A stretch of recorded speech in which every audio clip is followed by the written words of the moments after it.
The grill is shot. The chairs are held together by optimism. And what happened to the rug? Sounds like your outdoor setup is not ready for patio season.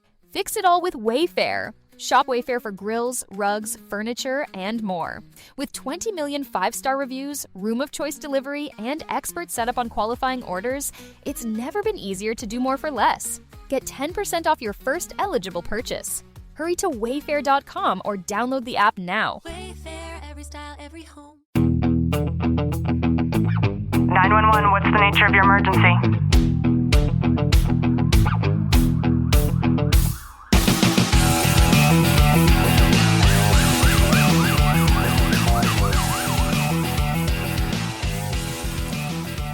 Welcome back to the Tactical Living Podcast. I'm your host, Ashlie Walton, joined by Sergeant Walton. Clint, how are you? I'm good.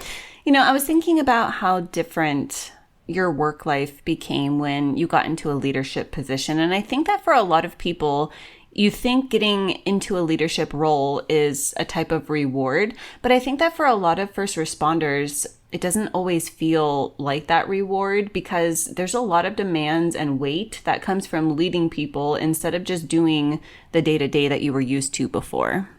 Yeah, you're accountable for not only having to answer for your decisions, but for your guys' decisions. And I think you have to carry a lot more weight when it comes to that. And it's a good way because, you know, we set ourselves up for promotional continuance of our careers and stuff. But I think over time it's learning your leadership style, and that's why it's so important to have good mentors to see what works for you and to teach you what kind of leader you want to be. The psychological concept I want to talk about is called leadership fatigue and invisible load syndrome. And I remember when I managed a pediatric practice, this started for me at the beginning because I was hired on as the manager and they were transitioning. They didn't know anything about technology, so I had to transfer the entire practice to a digital practice load instead.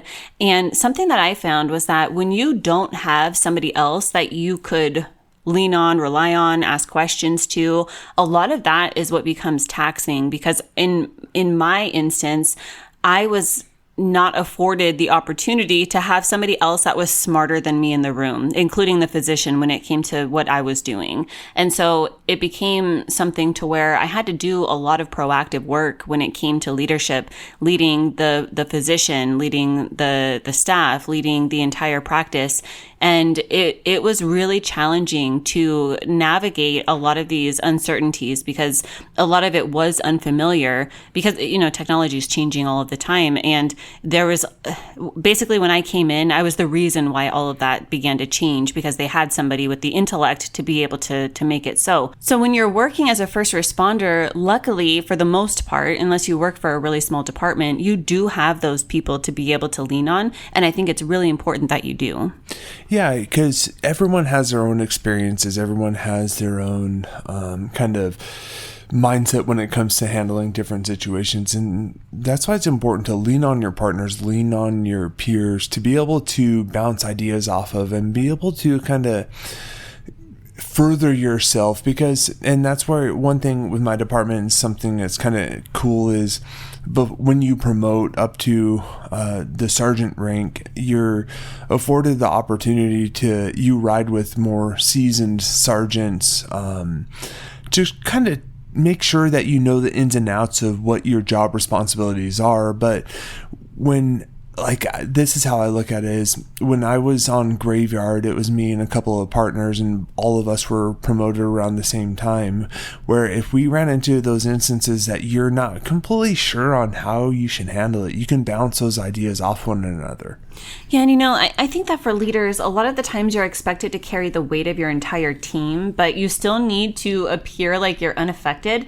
And this can create this cycle of suppression. And a lot of the times it not only becomes depleting, but it's also incredibly lonely. And if you're wondering what this looks like tactically, I think a lot of the times it's feeling responsible for everybody on the team while nobody actually checks in on you. And maybe you're losing that peer relationship that once made the job bearable. That's something that kind of sucks when you have to learn to build that disconnect. Yeah, and it's something we've talked about before is as you promote through the ranks, it becomes more and more lonely because no one's following up with you to check on you, see how you're doing, or to see where you're actually at, because you have this large amount of peers while you're going through the department, meaning that like say you're an officer and you have all your peers that you check on each other, you're there all the time. Then you start promoting through the ranks, and that pool gets a lot smaller, and as you go higher it gets even smaller. And that's why it's important, I don't care what rank you are, to be able to check on one another. Something that's really interesting is we have this perceived notion of whatever that advancement in our career is, and we, if we have the ambition, then we strive for that thing. And because there is this level of solitude and almost secrecy when it comes to the hardships of those positions, nobody is able to prepare you for those. And so a lot of times I've seen with clients or with people that I've talked to, they'll get into these advanced positions and then they'll start to have resentment because of it. Yeah, I think we start building up that resentment within ourselves because of you're not having the freedom of being able to just talk. I mean, it's that saying is shit rolls downhill, but it also rolls uphill too when it comes to you're not able to discuss issues at your level with people under you. And when you have a tight circle, meaning as less and less people of the pool of your peers, you don't have the access and the resources to be able to have that kinship with everybody.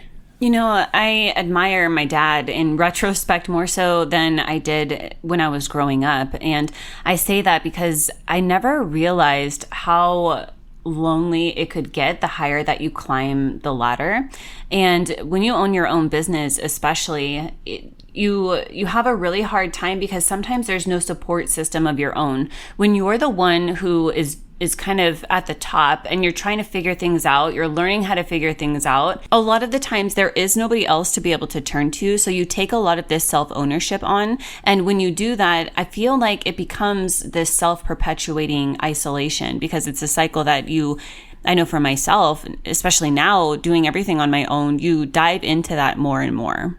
Yeah, and I think that's why it's so important to have these conversations and be able to set yourself up foundationally to be able to do that. But you have that self-isolation, and it's being able to have that healthy relationship between the work and life balance, because once you do that, you're able to kind of remove yourself from that boss mindset on a regular basis. Yeah, that's vital, right? You and I were just talking yesterday about how fast the year has gone by, and yet we were reflecting on all of the places that we've traveled to, the things that we've gotten to go do and see, and how within the next 2 months, we're going to Vegas, we're going to Arizona, we're going to charter a deep sea fishing trip for a bunch of people. And there's a lot that we get to look forward to that does remove us from that same minutia, the cycle that we're caught up in every day.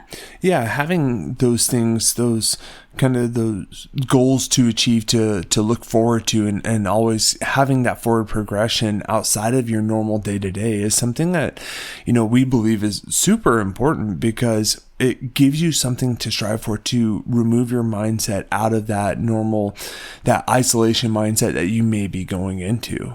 When it comes to any kind of leadership burnout, I think something else that's really important to know is that you cannot model wellness for your team while you're privately deteriorating. And you can try to fake it until you make it, but sooner or later, they're going to catch on to some things that they might not speak up on, but that they're noticing when it comes to a change in your demeanor or your behavior.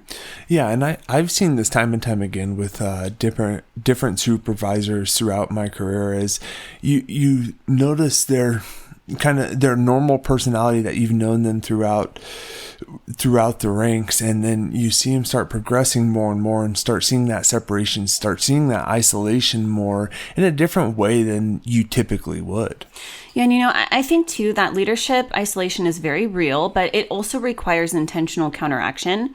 And for me personally, this has been, I would say that my counteraction has a lot to do with self-care, because those are the type of things that give me joy, right? I like a self-spa day. I don't like to be touched by other people, so I wouldn't go out and get a massage or get my nails done or even my hair cut or face. Like, I do all of those things on my own, and it's because I enjoy it and I like it.